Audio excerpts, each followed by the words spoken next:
Média Group. Bonjour chers téléspectateurs de Solo Média. Aujourd'hui c'est le mardi 18 août 2026. C'est l'heure également de votre matinale. Il est 6h44. Bon réveil matinal à tous. Vous nous suivez sur Canal Plus 353, sur la TNT, Canal 33, sur IPTV.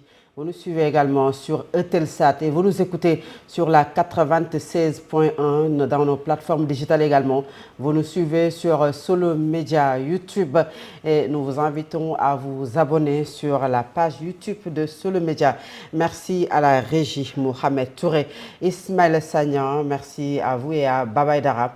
Merci donc à tous nos téléspectateurs. C'est l'heure de votre matinale. Amin Senghor, bonjour. Et quelles sont les unes des quotidiens de ce matin? Merci. Bonjour à vous Fatou Abdenyaï, bonjour à toutes et à tous. Bon mardi. À la une du journal sur le quotidien ce matin, le journal revient sur l'affaire Azer Awo. Le parquet financier ouvre une information judiciaire contre X, nous informe mes confrères. Le journal à sa une principale a parlé de la modification de l'article 37 de la Constitution. Au-delà de la transparence, des lignes de fracture se dessinent, nous informe mes confrères. Le gouvernement veut donc constitutionnaliser la transparence au sommet de l'État. Et parallèlement, Ousmane Sonko, le président de l'Assemblée nationale, qui aujourd'hui donc hausse du carburant. Ousmane, face aux attentes du peuple, nous affiche le quotidien Solo ce matin.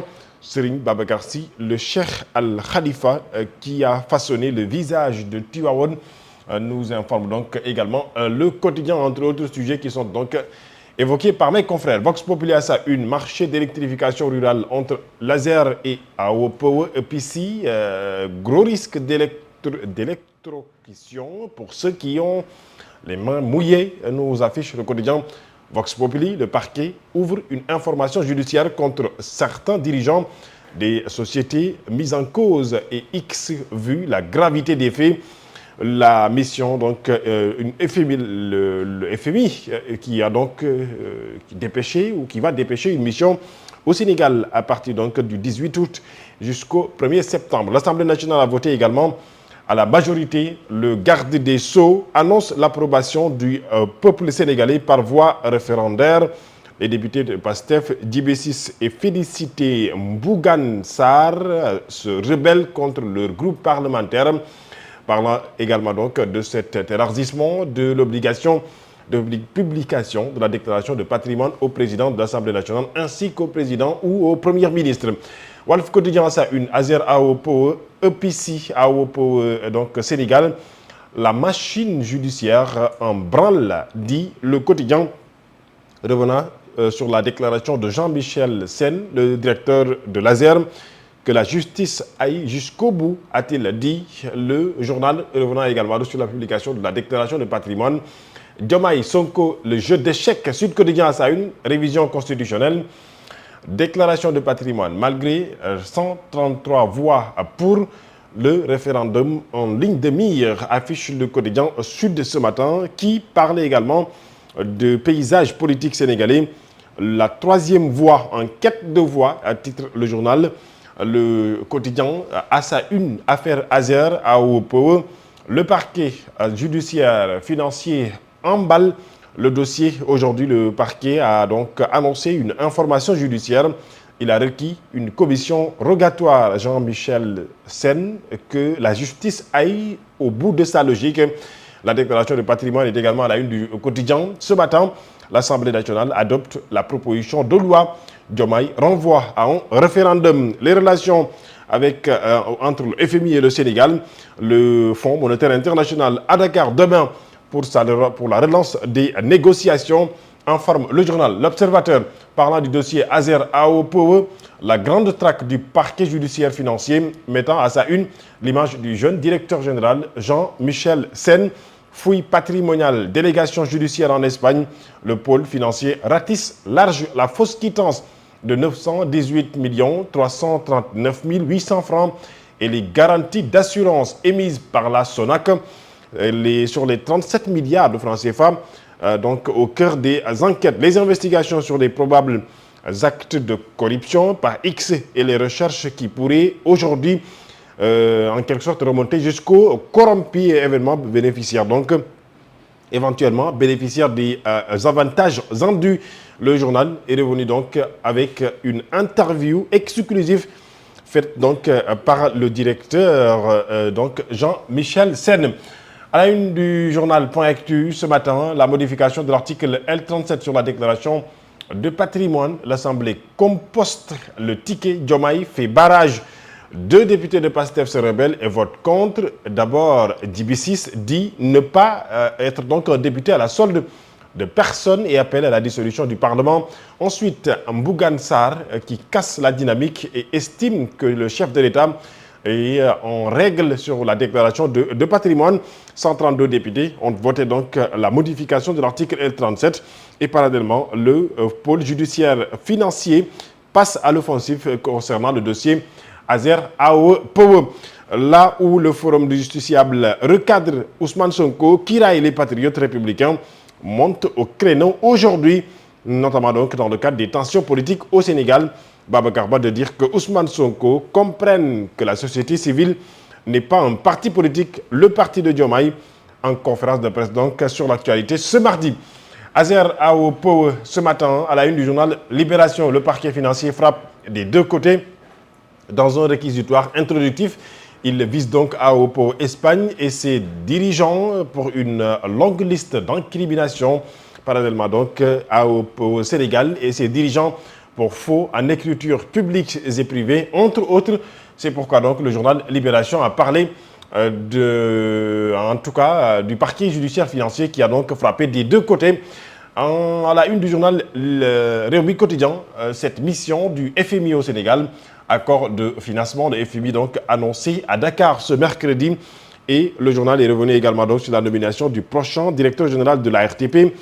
Les cadres plaident l'expertise interne. À la une de Enquête, la justice passe à la vitesse supérieure pour parler du dossier affaire Azer, de l'électrification rurale, l'indemnisation ex-cheminot, le paiement de 5,3 milliards enfin lancé et dans le cadre de l'épidémie de diphtérie à Kédougou, 4 cas confirmés, dont un décès. Informe le journal Enquête ce matin qui a sa une principale à parler de la déclaration de patrimoine. On vote pour rien puisque le dossier, ou en tout cas le projet, sera donc soumis en texte référendaire. Yor ce matin, transparence, fonds opaques et transhumance. Amadouba pillonne l'exécutif et dénonce ses dérives, a titré le journal. Là où Source A parle de sport choix de Patrick Vieira, déroulement de la réunion d'urgence. Les derniers développements, s'exclament mes confrères à l'unanimité, les membres du COMEX. Le comité d'urgence ont validé hier le choix de Patrick Vieira lors de la réunion. Je rappelle qu'à travers une conférence de presse ce mardi au niveau du stade Léopold Sédar Senghor, le président de la Fédération sénégalaise de football, il s'agit donc de Abdoulaye Fall, va en quelque sorte donc rendre public le successeur de Pape Thiaw. Successeur de Pape Thiaw d'ailleurs, à la une du journal Les Échos, ce sera Patrick Vieira avec des conditions strictes. Le salaire sera de 35 millions de francs CFA. L'intransigeance du comité d'urgence sur son staff, Patrick Kluivert, Omar Daf et Habib Beye, avaient aussi donc candidaté le grand barrage qui a été donc fatal au néerlandais Omar Daf, recalé à cause de les points de suspension que vous pourrez retrouver dans ce quotidien. Les Échos, Habib Beye, le CV le plus léger de tous. Pourquoi la présentation prévue aujourd'hui a été donc renvoyée, selon mes confrères du journal qui nous en parlent. À la une du Dakarois sportif, un jeune donc international sénégalais, il s'agit d'Ibrahima Mbaye, qui, vous le savez donc, a été pisté depuis un certain temps par le club anglais Liverpool. Mbaye se rapproche des Reds. Nous affiche le quotidien de Dakarois sportif ce matin. Un basketball tournoi pré-qualification olympique. Malgré les 20 points de Ciara Dillard, les Lions s'inclinent face au Canada. Eh bien, une défaite qui, certainement donc, une défaite d'entrée, mais qui n'est pas la fin en soi, puisque les Lions pourront donc se relancer dès ce jeudi. Ce sera donc face exactement à l'équipe mexicaine. Nous y reviendrons. On a aperçu des quotidiens parus ce mardi 18 août 2026, Fatou Abdou. Merci beaucoup. Et dans une poignée de secondes, ce sera le journal de 7 heures. On a le temps de commenter l'actualité d'un quotidien. Et nous commençons par Le Quotidien qui nous parle de la modification de l'article 37 au-delà de la transparence des lignes de facture se dessine. le gouvernement veut soumettre le texte déjà voté par la majorité au référendum. Alamine. Oui, je pense que c'est une annonce du ministre de la Justice hier, il faut le dire, certainement, on ne s'y attendait pas, dans la mesure où déjà, ce n'était pas annoncé. Et quand on regarde la démarche depuis le début jusque-là, avec cette ambition, cette envie du président de la République, à travers son ministre de la Justice, de porter, en tout cas d'apporter des amendements, je ne pensais pas qu'on pourrait aller encore une fois à un référendum. Mais l'un dans l'autre, il faut le dire, depuis un certain temps, on nous parle de référendum. Donc ce qui signifie qu'aujourd'hui, est-ce que le président reste toujours dans cette dynamique, dans sa logique d'apporter toutes les modifications concernant la Constitution à un référendum? Et je pense que, bien entendu, c'est aujourd'hui la logique du président de la République. Mais en tout état de cause, le plus important aux yeux des Sénégalais, c'est que la transparence qu'ils nous avaient vendue soit aujourd'hui, en tout cas, ce qui en tout cas, leur manière de démarche, leur manière de gouvernance. Dans la mesure où, aujourd'hui au Sénégal, on en a toujours parlé, on a toujours, en tout cas, réclamé, on a toujours peut-être même allé jusqu'à exiger des autorités cette transparence, mais malheureusement, tel n'était pas le cas, dans la mesure où, en tout cas, je pense qu'il y a beaucoup de choses aujourd'hui qui le démontrent, avec les rapports à n'en plus finir, des corps de contrôle qui, il faut le dire, à un certain moment, ont épinglé des personnes. Donc aujourd'hui, les Sénégalais, ce qu'ils demandent, c'est de la gouvernance sobre et vertueuse, comme l'avait dit le président Macky Sall, en tout cas dès l'accession à la souveraineté, à la magistrature suprême en 2012. Et aujourd'hui, ces autorités nous parlent de gouvernance transparente. C'est le mot, oui, mais le dire et le faire, il y a une nette différence. On ne veut plus se contenter des mots, on ne veut plus se contenter en tout cas, dirait-on, d'une manière de dire que oui, c'est ce que l'on veut. Ce que les Sénégalais exigent aujourd'hui, c'est qu'il y ait une gouvernance transparente, parce que aucune nation ne peut se développer sans transparence. Et vous l'avez très bien dit, Alamine Senghor, je pense, est-ce qu'on a besoin, la question que je me pose, est-ce qu'on a besoin aujourd'hui d'aller au référendum pour savoir si le peuple sénégalais veut et doit même pouvoir aujourd'hui savoir avec quel patrimoine on entre en fonction et avec quel patrimoine on y sort, bien sûr. Tout citoyen ou bien toute personne qui occupe une haute fonction ou bien même une haute personnalité doit pouvoir quand même faire sa déclaration de patrimoine à l'entrée comme à la sortie. Et c'est aujourd'hui valable pour le président de la République, pour le Premier, c'est pour l'Assemblée nationale, son président. Et ce ne doit pas être une affaire de personne, la loi elle est générale, impersonnelle, et ça concerne ceux qui sont là à présent et ceux qui vont venir demain pour occuper ces fonctions étatiques. Donc tout de suite, c'est l'heure de la grande édition du matin de ce tard.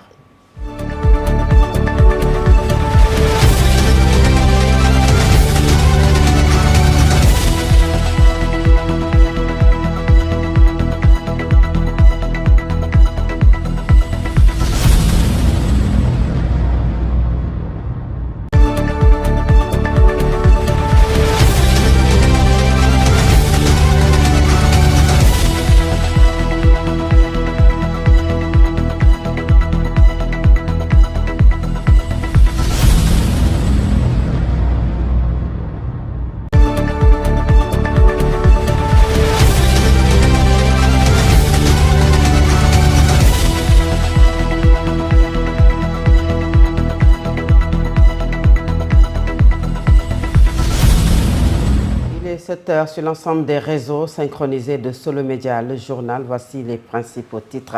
Désormais, le président de la République, le président de l'Assemblée nationale, le premier ministre